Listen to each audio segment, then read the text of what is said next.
Avisa todo mundo que o Conhecendo o Brasil Agro está começando com uma receita caseira de macarronada com linguiça toscana e agrião com um sabor que Dio santo. Tá vendo que nossa linguiça tá bem torradinha, bem no ponto, gostoso?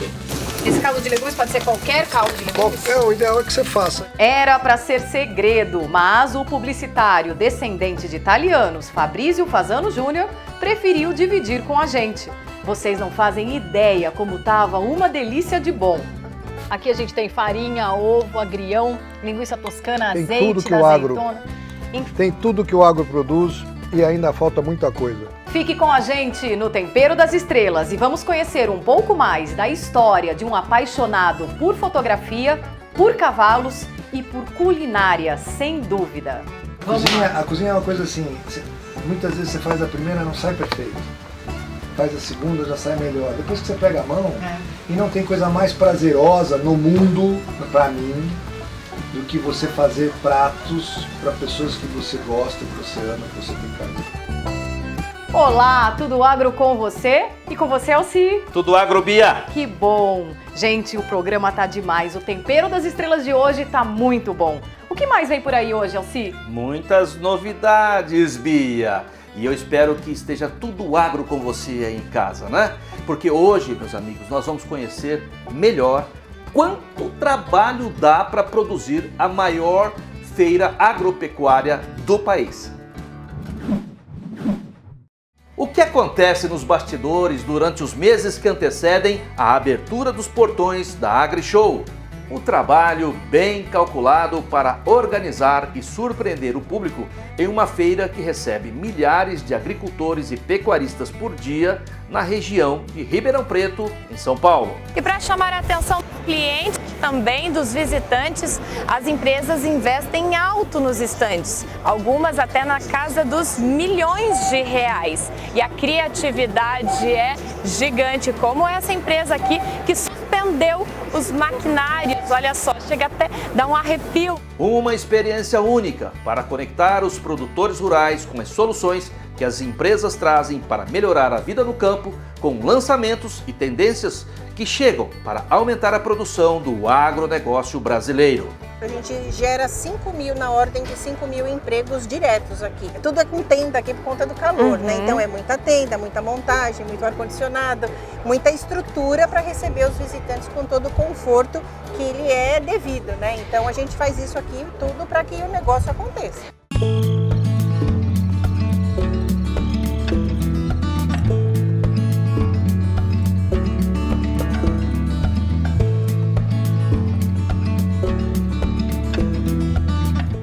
Ao longo de anos, as habilidades dos peões na lida dentro das fazendas se tornaram competições esportivas que reúnem as famílias que adoram passar o fim de semana com os cavalos. Nossa reportagem passou um fim de semana no Jockey Club de Uberaba, em Minas Gerais, para acompanhar a rotina de atletas e cavalos de fazendas que esbanjam, acima de tudo, cuidado e respeito com os animais.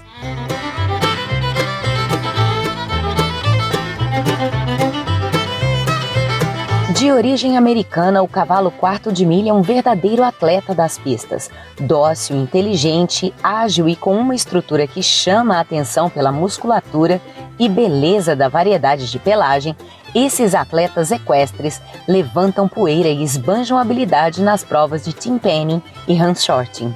E para conferir a habilidade desses equinos, o Conhecendo o Brasil Agro veio até o Jockey Park de Uberaba, Minas Gerais, para acompanhar duas modalidades de provas funcionais inspiradas na lida das fazendas e que fazem muito sucesso por aqui. E vamos aproveitar para descobrir como esses cavalos chegam a esse nível de treinamento e quais são os cuidados necessários para manter esses atletas em suas melhores formas. A habilidade de campear a boiada é nata na raça, mas para lapidar e transformar esse dom, é necessário um longo caminho que começa na doma desses animais desde muito jovens.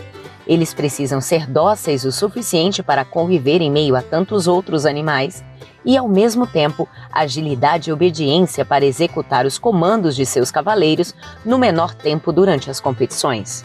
Hoje em dia você já tem muito acesso a conhecimento para entender a linguagem deles. tá? Porque como eles não falam igual a gente, eles têm a linguagem deles na natureza. Então a melhor forma para mim hoje de se domar, treinar um cavalo, é você trazer essa linguagem de comunicação deles na natureza para o nosso trabalho. Para mim a melhor forma de treinar um cavalo hoje é essa, porque você acaba trabalhando... Pera aí, meu filho, nossa senhora.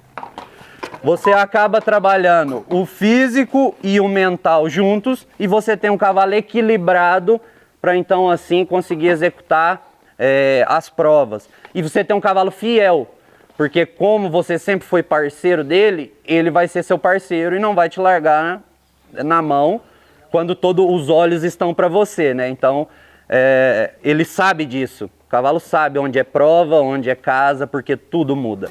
Mas não é só o treinamento que faz um cavalo se sair bem nas competições. Como um bom atleta, eles precisam de acompanhamento médico, manejo adequado e nutrição especial para manter a sua performance nas competições. Para isso, entra em cena um time de especialistas que vão acompanhar esse animal ao longo de toda a sua vida competitiva.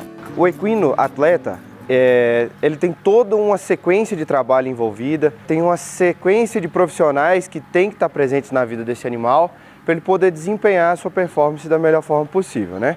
Um cavalo, ele tem que sempre ter uma dieta de boa qualidade, ele tem que ter uma rotina de trabalho, ele tem que receber um condicionamento físico adequado para a carga de exercício que ele vai exercer dentro de uma prova.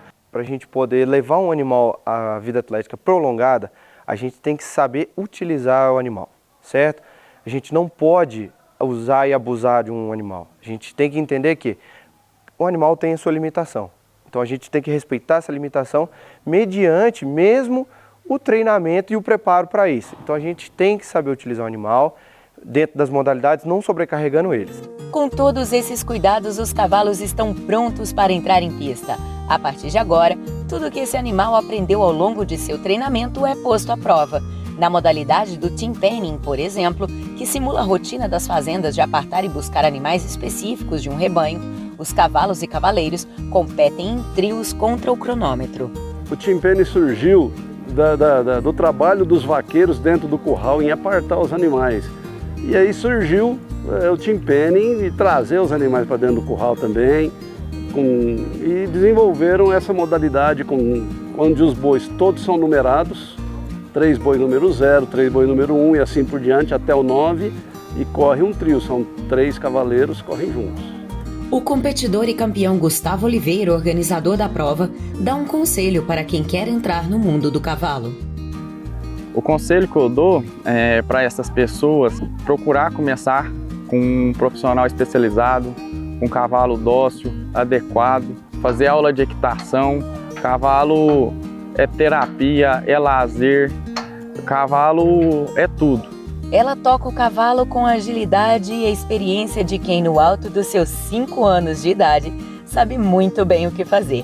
A pequena Helena monta desde 1 ano e, na pista ao lado do pai, dá um show, levanta a plateia e prova que a tradição dos esportes equestres tem vida longa em suas futuras gerações. E ela nasceu no meio disso, né? E a gente desde então tinha os cavalinhos menores e tal, mas foi pouco tempo que durou os menores, agora já que é o maior. É um sonho, sabe? Eu via o filho de amigos correr.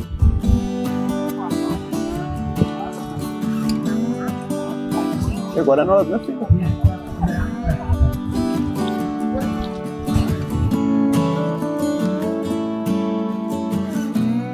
É isso daí.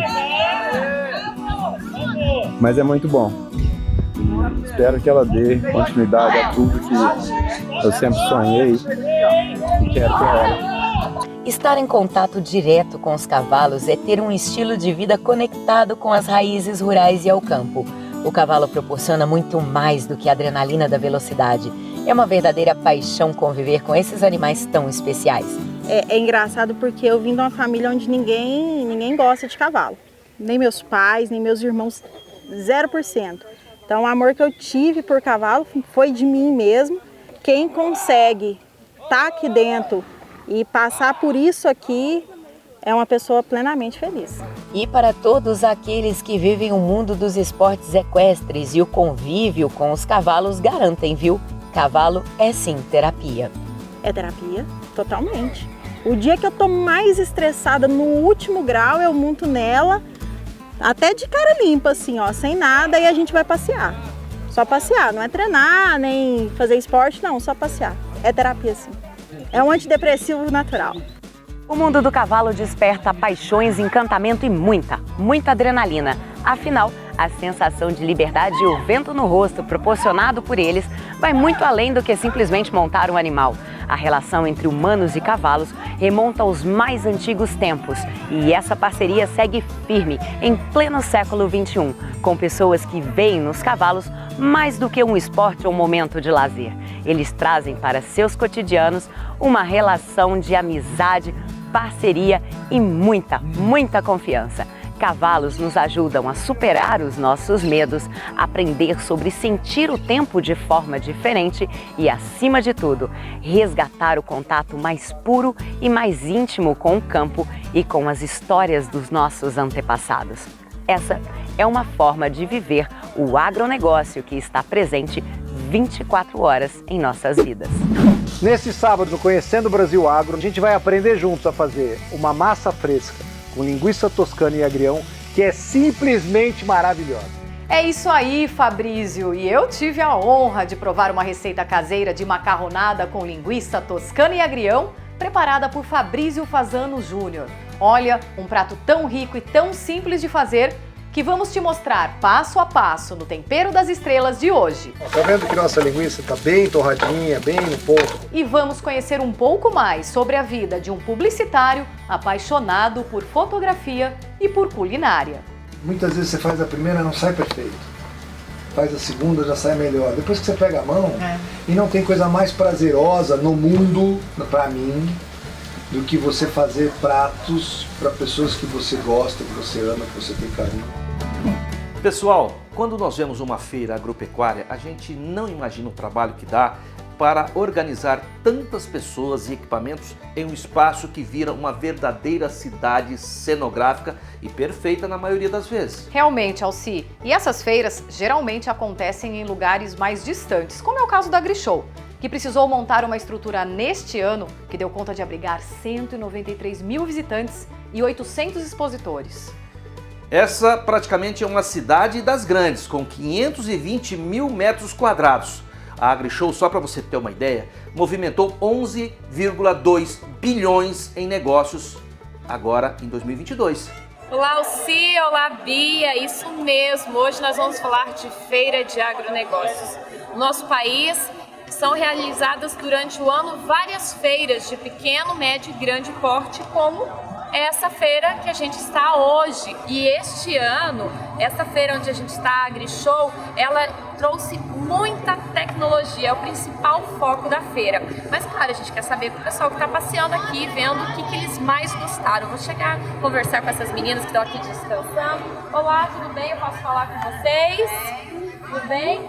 Como que é seu nome? Eliana. Eliana, pode sentar aqui do seu lado? Eliana, você é visitante da feira, é aqui de Ribeirão Preto? Sou visitante, a gente é da região, aqui de Ribeirão, né? De Morro Agudo, bem pertinho, 70 aqui. E o que vocês estão achando da feira esse ano? Muito joia, né? Bacana, tem algo diferente que você viu de destaque, assim, que chamou bastante atenção? O maquinário em geral, né? E aquela máquina híbrida, né? Primeira máquina híbrida. Produzida no Brasil, é show de bola. E é tudo, né? A feira em si é muita informação. Um dia só é difícil da gente ver tudo e absorver tudo. É muito conhecimento. Né? Cansou? Cansou, aí a gente parou aqui um pouquinho. São muitos metros quadrados, né? Um dia é bom. Quem visita uma feira como essa não imagina o tanto de trabalho que dá. São 5 dias de feira por ano, mas o trabalho é durante o ano todo para conseguir realizar um evento tão grande, porque por aqui, na AgriShow, passam mais de 150 mil pessoas e são mais de 800 expositores. É muita coisa. Aqui do meu lado está a Liliane, ela que é a diretora da feira e vai contar pra gente um pouco desse trabalho, né, Liliane? Porque é um ano, 12 meses de trabalho, é muita gente envolvida. É isso mesmo. Nós estamos aqui, nós já estamos programando 2023, né?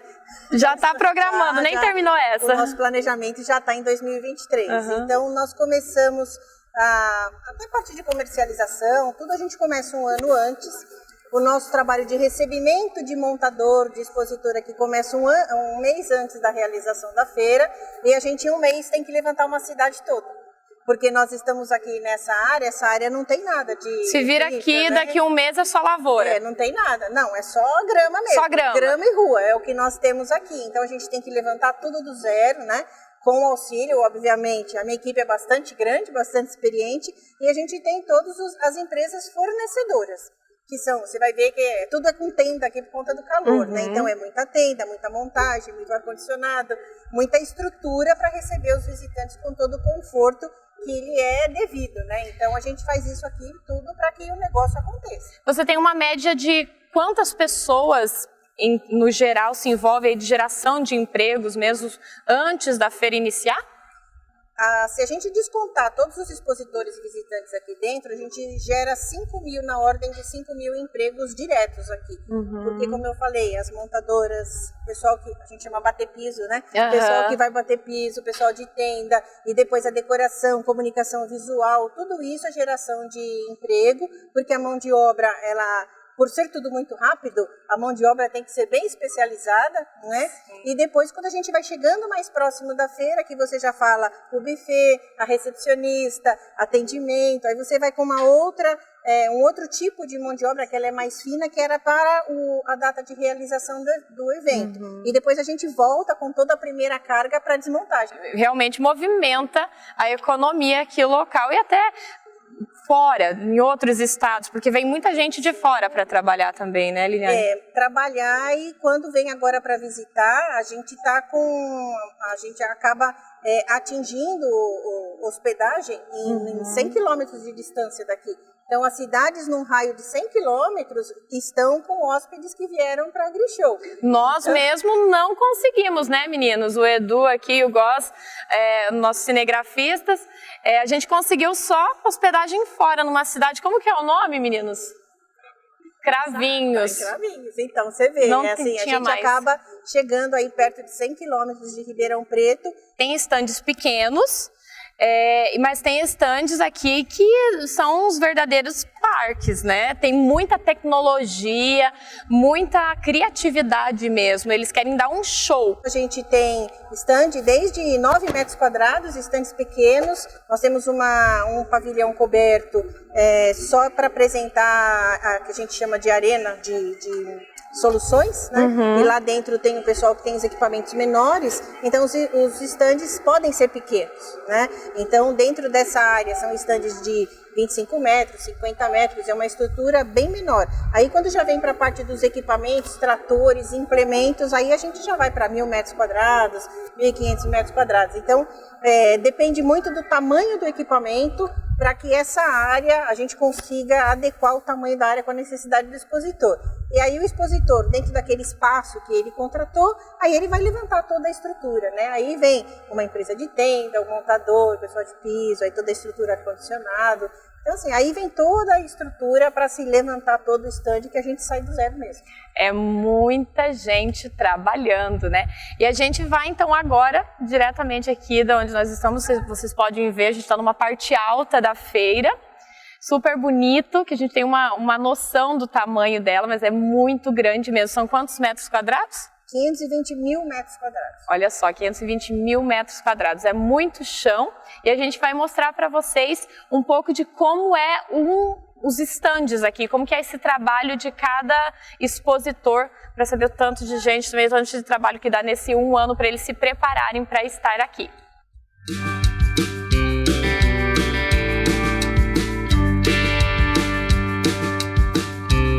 E para chamar a atenção do cliente, também dos visitantes, as empresas investem alto nos estandes, algumas até na casa dos milhões de reais. E a criatividade é gigante, como essa empresa aqui que suspendeu surpreendeu os maquinários, olha só, chega até dar um arrepio, uma máquina tão grande assim, suspensa, para a gente contar para vocês de casa como que funciona toda essa preparação aí, que são meses de trabalho e muitas pessoas envolvidas. Eu estou aqui com a Caroline. Caroline, tudo bem? Tudo bem. Ela que é responsável pelo marketing da empresa onde a gente está. Caroline, conta pra gente, são meses de trabalho, né? Meses de trabalho. Uma feira na proporção da AgriShow é geralmente em torno de 7 a 8 meses antes do início da feira. A gente já começa a trabalhar nos projetos, nas ações. Então, realmente, é com bastante antecedência para a gente conseguir montar toda essa estrutura que vocês estão vendo aí. E é bacana que vocês vêm para fazer negócios com os clientes, mas vocês geram muito emprego, né? Direto e indireto, muitos empregos. Então, você tem uma base só da empresa de vocês. Quantos empregos vocês geraram? A gente trabalha, né, com prestadores de serviço para que a gente possa montar toda essa estrutura, e acredito que nessa operação a gente deva ter mais ou menos em torno de 150 pessoas trabalhando, desde a infraestrutura de buffet, equipamentos, infraestrutura de stand, algo em torno de 150 pessoas trabalhando. Isso em uma feira como essa, mas vocês participam de várias durante o ano? Várias, né? A gente cumpre um calendário agrícola, né? A gente também está na Copavel, na Expo Direto, aí feiras menores em torno de 4 meses e em torno de umas 50, 60 pessoas na operação. E agora eu vou acompanhar a Caroline até lá dentro do stand para a gente conhecer a parte da tecnologia, que é incrível, a gente vai mostrar para vocês. Vamos lá então? Vamos!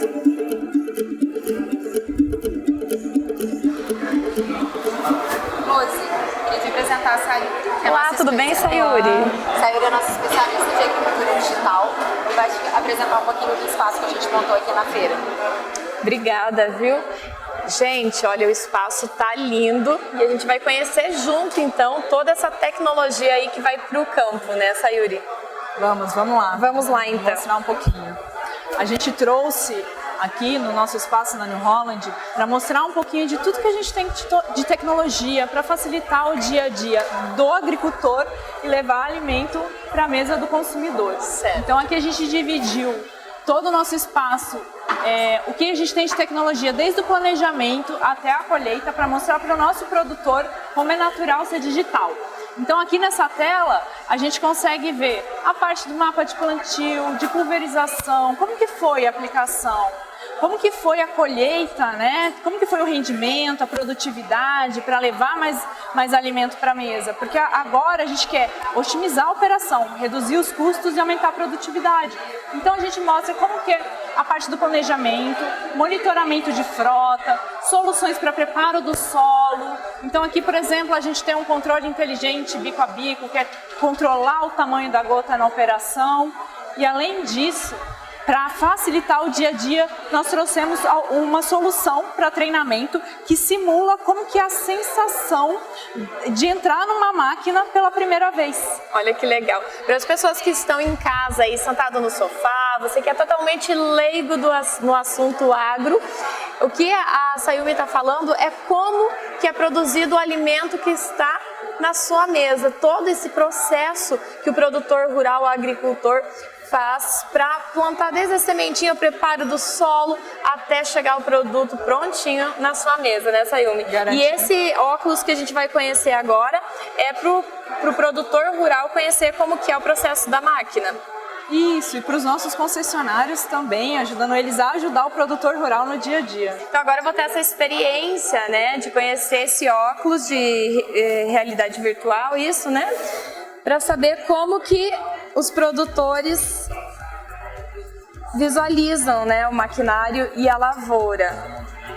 Ai, que legal, gente! São mãozinhas mesmo. Então vamos lá.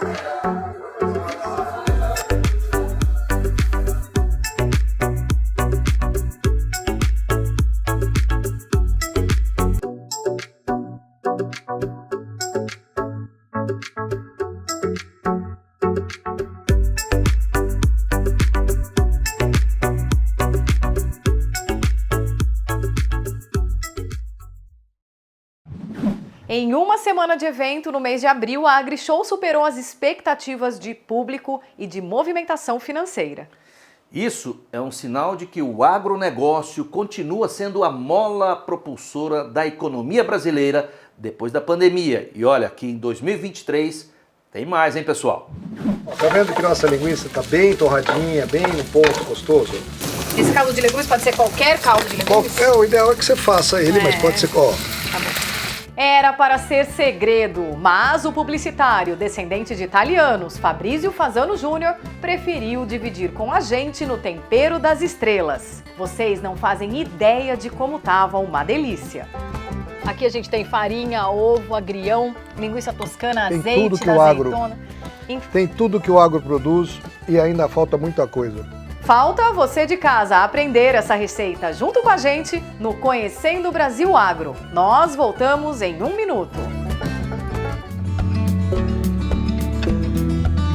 A inseminação artificial é a tecnologia de eleição quando a gente pensa em multiplicar a genética do macho, né? Então, um touro deste central é muito comum, um touro, às vezes, ele comercializar até 100 mil doses em um ano, né? E a gente, observando esse volume de sêmen de genética superior que é distribuída, a gente observa o impacto econômico que isso traz aos rebanhos de multiplicação e de produção comercial. Bom, você já deve ter ouvido falar em produção sustentável. Se ainda não, imagine que ela é responsável pela elaboração de técnicas que ajudam na preservação do meio ambiente sem comprometer a rentabilidade da fazenda. No agronegócio, o manejo sustentável melhora cada vez mais a segurança alimentar de todos, com ciência e tecnologia para o produtor rural de um novo tempo, que busca saber cada vez mais sobre sustentabilidade. A gente está acostumado a ir no mercado para comprar verduras, legumes e tudo mais. Mas, na verdade, hoje você vai conhecer um pouquinho mais sobre como é produzido tudo isso aqui no campo e, principalmente, como pode ser produzido de uma forma sustentável para chegar com muito mais qualidade aí na sua mesa. Lógico que eu não vou falar daqui, a gente vai para o campo, ou melhor, para uma maquete que representa a estrutura ideal para garantir a produção de alimentos e, é claro, toda a questão de sustentabilidade que a gente precisa tanto, não é mesmo? Vamos lá?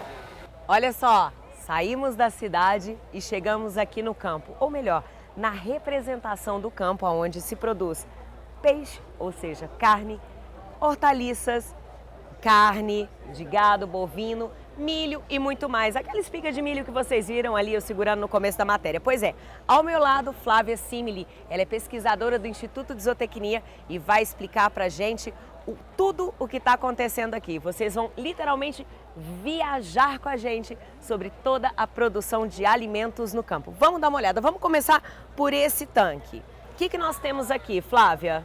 Aqui nós temos um sistema de aquaponia, onde a gente tem a criação de peixes no sistema de recirculação de água. Essa água ela é aproveitada para produção de hortaliças, forrageiras e o resíduo do tanque, que é as fezes dos peixes, restos de comida, tudo mais. Esse resto a gente consegue, por sistema de decantação, utilizar para adubar. Adubar quem? O pasto, onde a gente vai ter as vaquinhas, adubar a lavoura, onde a gente vai produzir milho, soja. Então, esse sistema ele é muito interessante. A gente denominou ele como Aquapec, onde a gente tem a integração da aquaponia com a pecuária nesse sistema. Mas a gente também pode ter a produção das hortaliças. A gente pode ter produção de flores, utilizando a água do tanque, né? Então a gente para irrigar. Para irrigar. É um sistema, é parecido com a hidroponia, porém como a água vem de um tanque onde tem peixe, é aquaponia. Tá? Essa é a diferença. Só. É a água, a gente está aproveitando uma água que ela seria descartada e a gente está utilizando todo o nutriente que tem nessa água para a produção dos alimentos. Porque, embora a gente esteja falando de restos de alimento e cocô de peixe, a gente está falando de nutriente. Exatamente. Que está diluído ali na água e que enriquece, digamos assim, essa água para trazer mais saúde para as plantas. Exatamente. Não se assustem, viu, gente? Tudo isso faz parte de uma cadeia sustentável de produção. A gente fala tanto que a gente precisa aprender a cuidar do meio ambiente, usar água com consciência, para a gente continuar produzindo alimentos, garantindo a produção de alimentos e muito mais. Vocês entenderam isso aqui? Agora a gente vai passar para uma outra etapa, que aí sim vocês vão ver a representação perfeita de uma fazenda, de uma estrutura inteira. É muito mais do que uma fazenda. Peraí, vocês estão curiosos? Calma que a gente vai chegar lá. Vamos lá! Essa maquete representa vários tipos de culturas que são feitas. Lógico que aqui elas estão todas compiladas num único espaço para que você consiga perceber e o visitante que vem aqui consiga também entender quais são as melhores práticas para se fazer no campo, seja na lavoura, seja na pecuária, seja na criação de peixes, de hortaliças. Aqui nessa maquete nós temos também representada a área de mata ciliar, ou seja, é uma reserva, uma área de preservação. Vocês já devem ter ouvido falar que não se pode desmatar na beira do rio, porque tudo isso reflete na qualidade do solo, reflete na produção de alimentos e todo esse bioma. Então, digamos assim, tudo isso aqui está conectado de alguma forma. E a Flávia está aqui do meu lado e vai citar 3 exemplos aqui para a gente detalhar um pouquinho mais para que vocês entendam melhor. Vamos lá, Flávia, pode escolher um aí para a gente e falar. Bom, eu vou falar um pouquinho para vocês sobre a produção de carne, leite, milho, soja em sistemas integrados. O que é um sistema integrado? É quando a gente consegue juntar mais de uma coisa e produzir mais de um produto num mesmo espaço. Então vamos para cá para vocês darem uma olhadinha nessa maquete aqui, nesse pedacinho da maquete. Vamos prestar atenção nesse espacinho aqui, ó, nessa quina, digamos assim. Exatamente. Vamos lá, Flávia. Então nós temos aqui, ó, os boizinhos, que faz parte da bovinocultura de corte. O que é isso? É o que vai te levar a carne, a carne que a gente consome no dia a dia. Essa carne, esse boi, ele pode ser produzido aqui integrando floresta. Nesse caso nós temos os eucaliptos representando a floresta, nós temos o milho representando a lavoura e nós temos o boi representando a pecuária. Então por isso que a gente chama de integração lavoura-pecuária. Esse sistema, ele acontece em conjunto, em harmonia, tá? A gente tem, para cada ano, a gente faz o plantio de milho ou de soja. Quando colhe esse produto, a gente vai pôr o boi no pasto, tá? Olha Essa só, é a ideia. Deixa eu ver se eu entendi então. Eu tô criando nessa faixa aqui, eu tô criando meus bois de corte, ok? Ok. Aí, no ano seguinte, eu tô cultivando milho aqui. Certo. Aí eu pego essa plantação de milho no ano seguinte, depois que eu fizer essa colheita, jogo ela pro lugar do touro e trago o rebanho para cá. E aí eu vou rotacionando isso aqui, exatamente. girando. É a ideia. E por que isso é importante? Tem algum benefício para o solo? Tem. O que acontece, Flávia? Então, num sistema desse, a gente consegue produzir, por exemplo, no mesmo ano, o milho ou a soja, que é o grão, né? E ao mesmo tempo, depois de passado alguns meses, a gente consegue ter o boi, né? E esse sistema, a gente tem uma melhoria muito grande para o solo, por exemplo. Então, porque eu não estou sempre com a mesma coisa em cima do solo ali. Exato, a gente chama isso de rotação. Aham. Então a gente está rotacionando cultura com boi. As fezes e a urina dos bovinos, eles, por exemplo, são nutrientes que vai ajudar o solo a adubar o solo.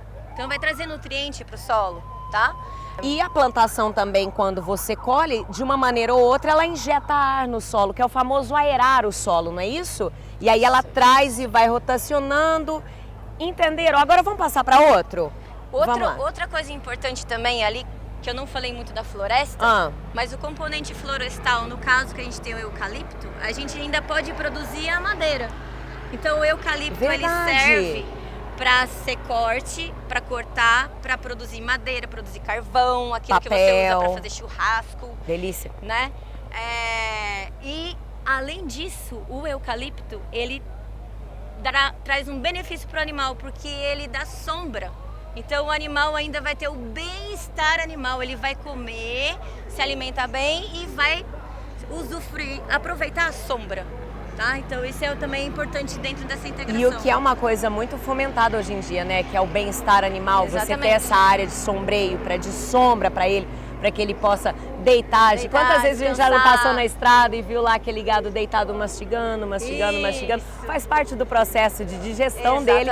E a floresta ajuda nisso, muito mais. Segundo, qual é o outro segundo exemplo que você pode dar pra gente? Bom, nós vimos lá como fazer a criação de peixes em tanques de recirculação. Sim. Né? Que é uma produção bem intensiva. A gente está acostumado muito daquele peixe pescado, da turma que vai para o mar, mas nós estamos falando do peixe de água doce, não é isso? Exato. Então, numa represa, por exemplo, você monta uma estrutura dessa e vai criando os peixes dentro desse tanque. Ou então, você cria um espaço, cava um buraco na terra e faz um tanque e cria o seu peixe ali também. É outra forma de como o peixe chega aí fresquinho para você, afinal de contas, é muito próximo da cidade. Exato. Muitas vezes esses tipos de produção, não é isso, Flávia? Sim. Ali nós temos também, ó, como vocês podem ver, a gente tem fruticultura, ou seja, aquela fruta gostosa que chega, é produzido ali junto com citros, né, que é a laranja, o limão e tudo mais, e sempre a gente vê essa preservação, tudo sendo integrado. Agora eu quero falar um pouquinho de uma coisa bem interessante, que a gente entra na questão, porque fazenda precisa de energia e precisa de muita energia. E aí a gente entra num lado aqui, né, Flávia, da energia sustentável, ou seja, é usar o poder da luz do sol para fazer tudo isso aqui funcionar. Então hoje a tecnologia, ela tá dentro do campo de uma forma muito presente, né, Flávia? Sim. Sem tecnologia não é possível produzir, a gente não consegue assim. fazer nada. Nada. Então, gente, olha, eu vou pedir para os meninos darem uma geral aqui para vocês entenderem e também verem a graça desse projeto que é feito com tanto detalhe e a gente está trazendo isso para vocês. É o campo que eu tô levando aí para casa de vocês. É o agronegócio 24 horas presente no seu dia a dia. Toda atividade economicamente viável, com práticas de respeito ao meio ambiente, é considerada sustentável do ponto de vista social. E esse assunto não é uma responsabilidade só do povo do agro não, viu gente? Toda ação sustentável visa garantir qualidade de vida para as próximas gerações em nosso ecossistema. E o planeta agradece com certeza. E o Conhecendo o Brasil Agro, ó, não para. Vamos conhecer um pouco mais sobre a vida de Fabrício Fasano Júnior, um publicitário apaixonado por fotografia e por culinária, que recebe o Conhecendo o Brasil Agro em seu rancho para degustar uma receita italiana de macarrão que você vai ficar com vontade de fazer, sabe aonde? Aí na sua casa. Muitas vezes você faz a primeira e não sai perfeito. Faz a segunda, já sai melhor. Depois que você pega a mão, e não tem coisa mais prazerosa no mundo, pra mim, do que você fazer pratos para pessoas que você gosta, que você ama, que você tem carinho.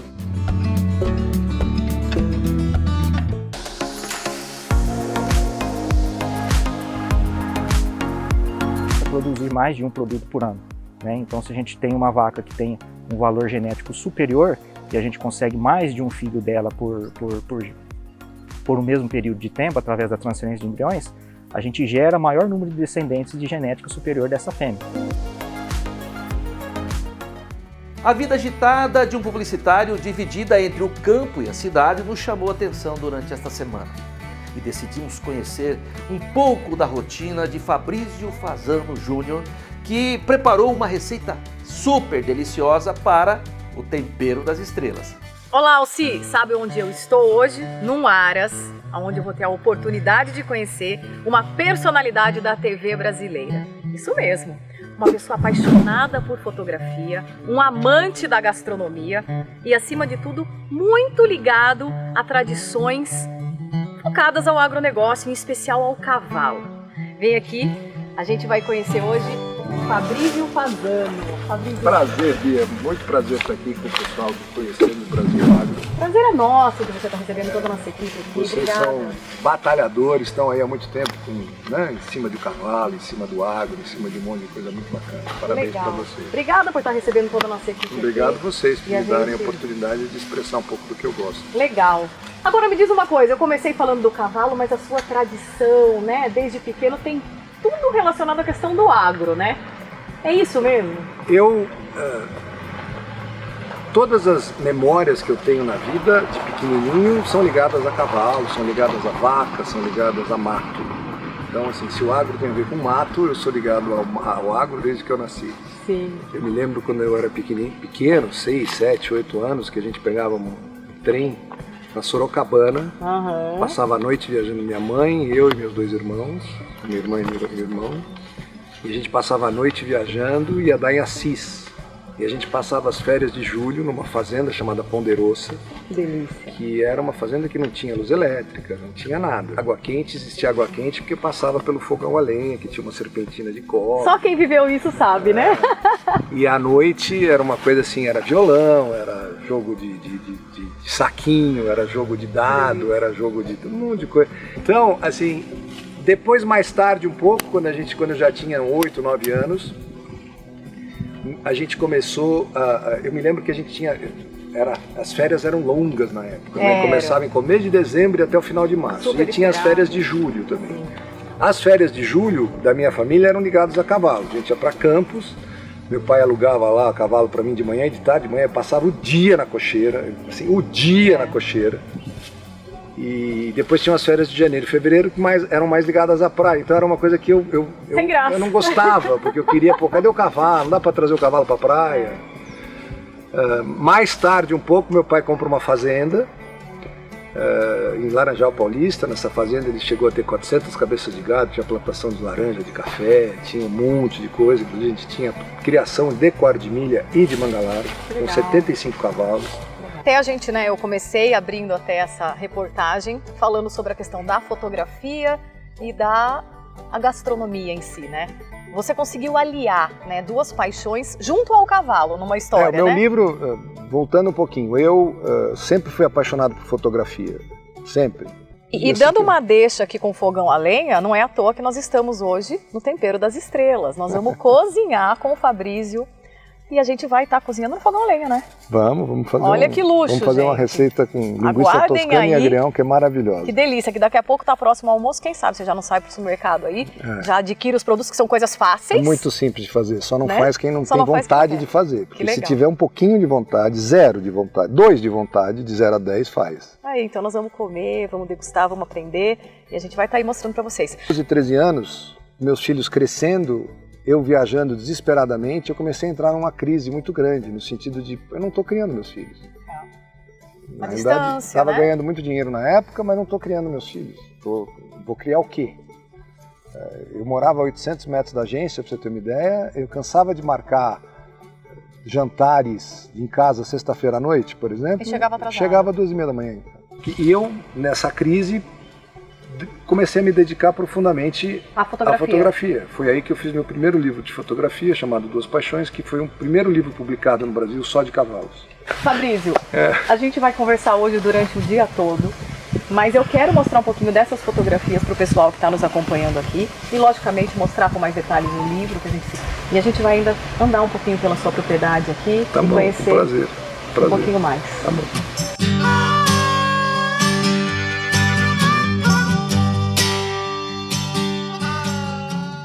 E aí, Fabrício? Bia, aqui parece que é um dos poucos bosques que existem desse tamanho no Brasil, pelo menos, ou em São Paulo. Veio uma mulher aqui que entende muito do assunto, que me falou isso. Aqui eu me lembro se eu tenho 80 pés de jabuticaba de 100 anos ou 100 pés de 80 anos. Uau! Vai dar uma olhada no que é esse bosque. Maravilhoso! Maravilhoso. Eu falo que isso aqui o Robin Hood mora aqui dentro. É mágico. E é realmente mágico. É muito lindo. Essas folhas secas caídas assim, esse som da natureza é muito contagiante.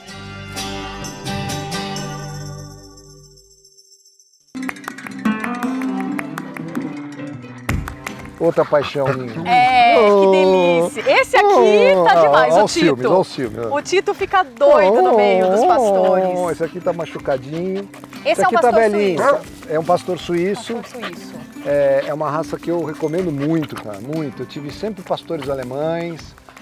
Eles tinham alguns problemas aqui, para sítio, né? Eles tinham alguns problemas de berne, não sei se é por causa do pelo escuro, muito calor, as orelhas ficavam sempre cheias de mosca, sabe aquela coisa? Esses não tem nada, sabe o que é nada? Inclusive não tem cheiro, dá um pouco de trabalho, mas mesmo assim, por exemplo, se chover, eles ficam parecendo uns lobo-guará. Né? Só que eles se autolimpam, eles têm 3 camadas de pelo, tanto que quando você vai lavar eles... Esse é o filhotão, né?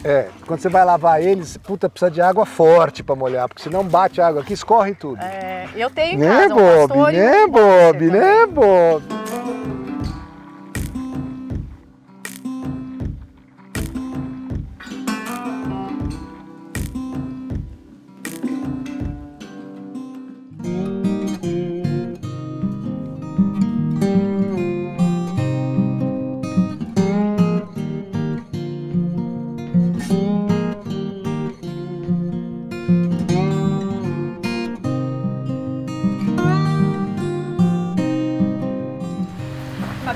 E essa capela? Essa capela eu construí, como eu falei, quando a gente comprou isso aqui, meus filhos estavam para nascer. Essa capela eu construí para batizá-los. Quando eles tinham 8 meses, eles foram batizados aqui. Nossa, que legal.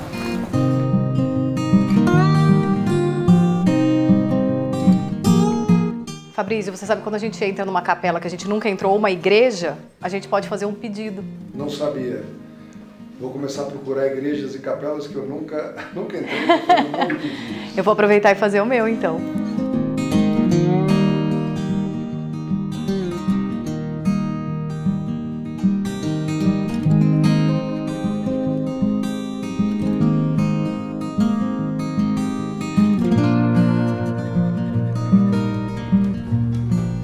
Fabrício, aqui a comprovação em pista, né? Aqui são, na realidade, só coisas de salto, mas eu já tive...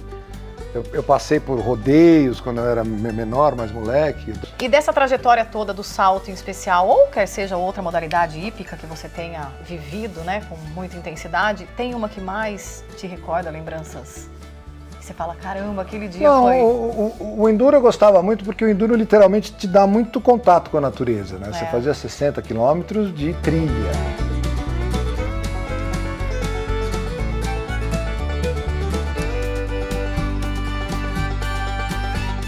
Fabrício, aqui tem aqueles livros que comentamos, né? Tem Duas Paixões, que é um livro, não é só de cavalos, né? Mas é um livro que mostra... primeiro que são todas as raças, aqui tem árabe, aqui tem cavalo de salto, aqui tem cavalo de tração, aqui tem cavalo quarto de milha.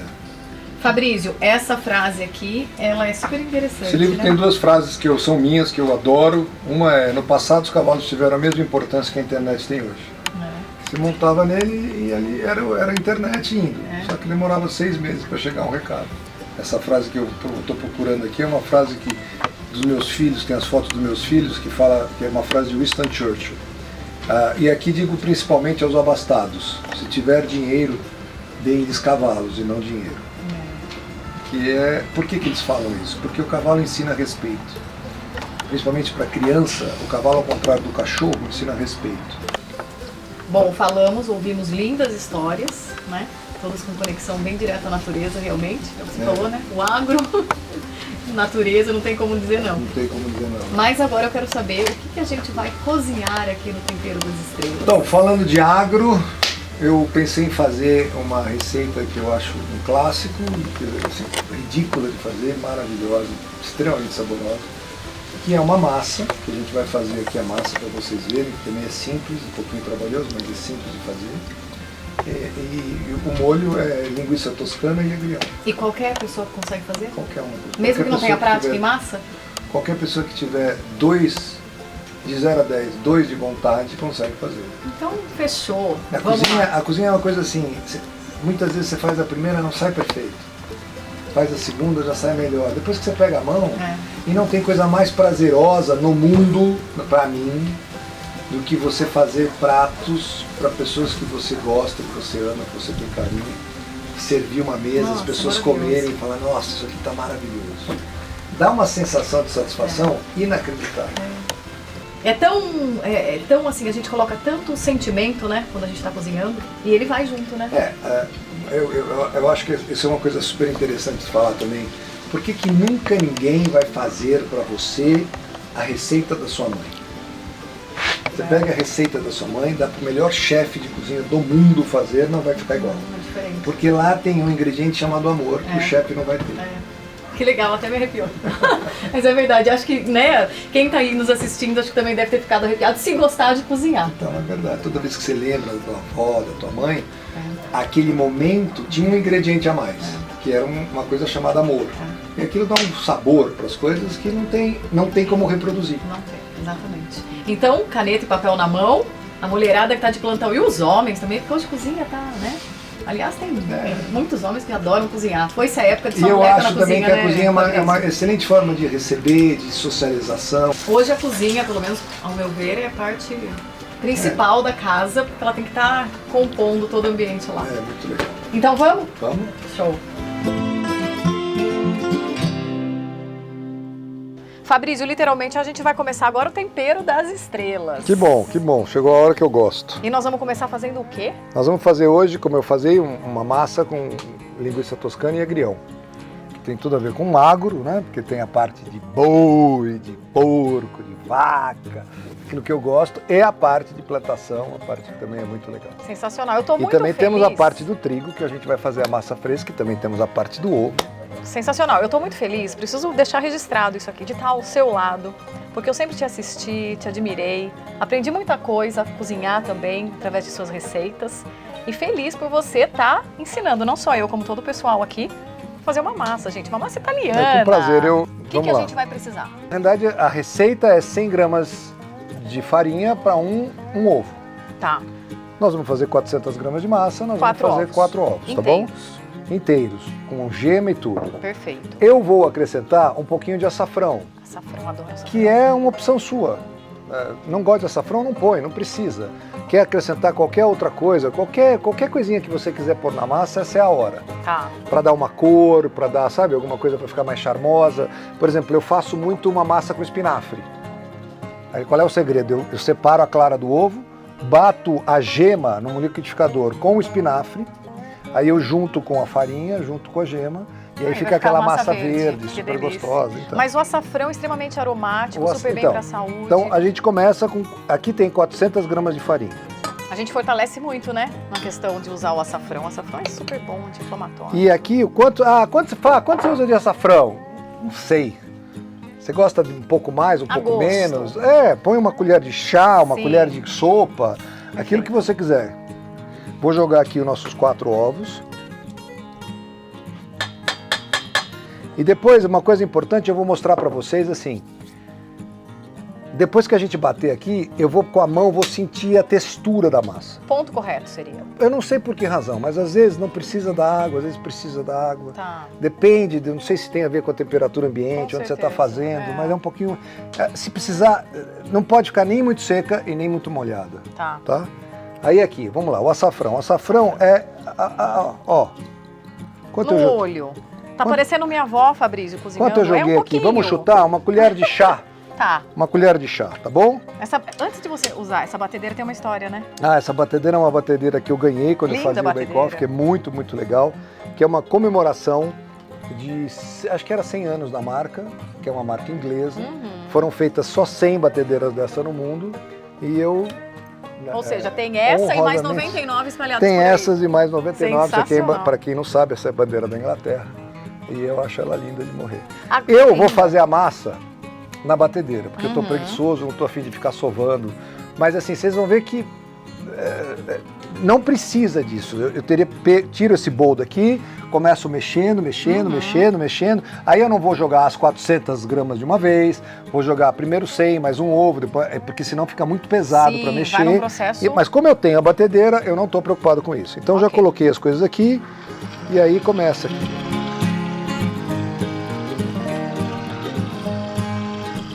O que eu faço? Eu pego uma espátula dessa também, tá vendo? Daqui a pouco eu vou poder te dizer se eu vou precisar botar água ou não.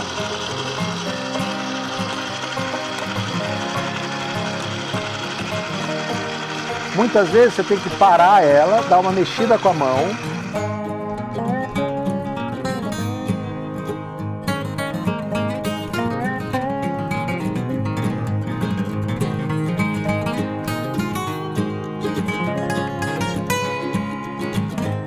Eu terminei, eu cheguei no ponto que eu quero com a minha massa, certo? Tá.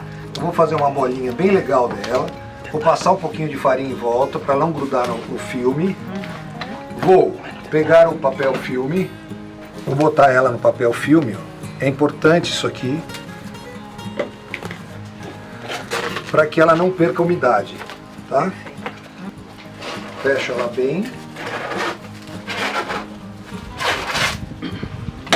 E deixo ela descansando aqui por 30, 40 minutos. Temperatura ambiente. Temperatura ambiente. Ela não vai crescer nada, porque não tem nada a ver com fermento. Nada. Daqui a pouquinho a gente volta e aí eu vou mostrar como a gente manuseia ela para fazer ela ficar pronta.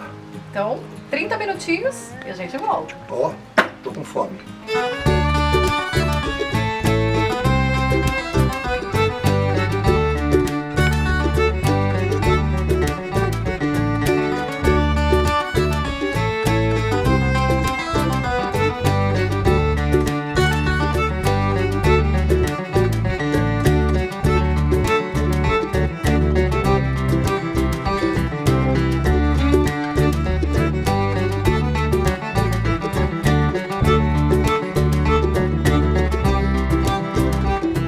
E essa história de azeite na água, coloca ou não coloca?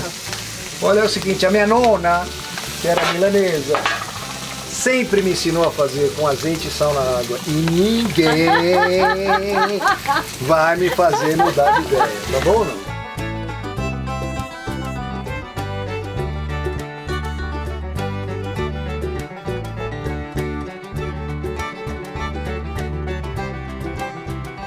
Uma outra coisa importante também, que é fundamental que as pessoas, assim, quanto eu ponho de água na massa? Para cada 100 gramas de massa, é bom que tenha pelo menos 1 litro de água. Não dá para ter 1 litro, 800 gramas.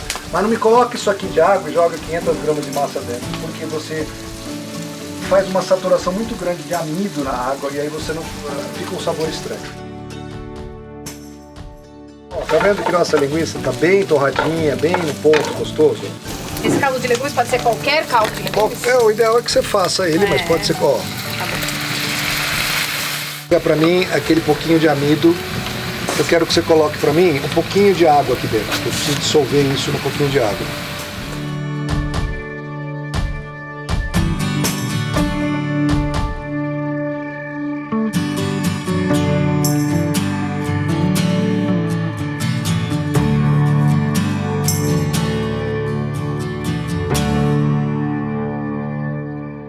Fabrício, um grande momento, hein? Um grande momento, ó.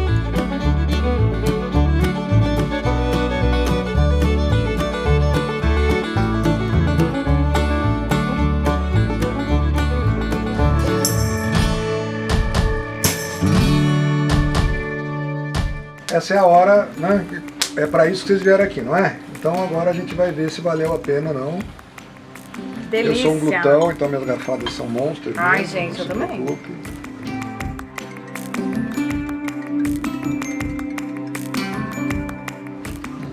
Nossa, que delícia. Bom? Maravilhoso. Fabrício, parabéns. Muito delícia, muito bom mesmo. Aí a gente vê, né? Voltando ao assunto do nosso programa, conhecendo o Brasil Agro. Aqui a gente tem farinha, ovo, agrião, linguiça toscana, tem azeite, tudo que o azeitona. Tem tudo que o agro produz e ainda falta muita coisa. Legal. Mas é importante que as pessoas saibam que sem isso aqui, moçada, o mundo não sobrevive. Vai por mim. Literalmente, do campo à mesa. É o agronegócio presente 24 horas na vida das pessoas.